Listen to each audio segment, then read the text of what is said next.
about 5:25 a.m., 11/13/2017. I'm going to start my rebuilding my back, rebuilding my lower body, rebuilding my lower body and back strength, lower back strength. Maybe about a month, maybe 5 weeks ago now, I've herniated a disc in my lower back. That's just based on me and my experience. I previously herniated 2 discs in my back. It's probably 7 or 8 years ago. So I kind of know what the feeling's like. I haven't gone to the doctor to get this checked out, but I've taken precautions and taken rest. And today's going to be my first day doing a little bit of activity again. So I want to do some lower back work and some leg work. So I'm going to be taking it a little bit slow, but I want to get myself moving here again. So day 1, start the journey. Build it back up, baby. Here we go.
Okay.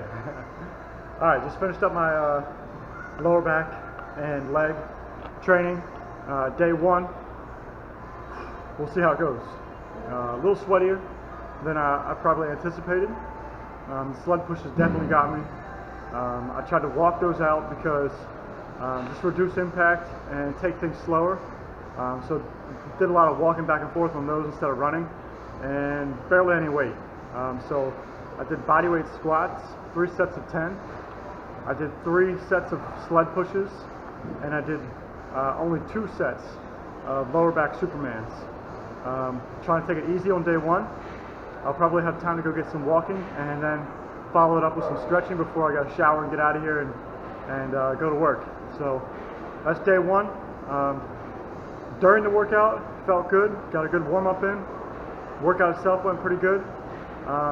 The big test will be, how I feel the rest of the day once everything starts to cool down, and also, the next couple of days, tomorrow especially. We'll see how I wake up tomorrow. If I wake up tomorrow and things are worse, it's probably, it's not a good sign. But we'll see how things go. So only time will tell, and let's hope for the best, because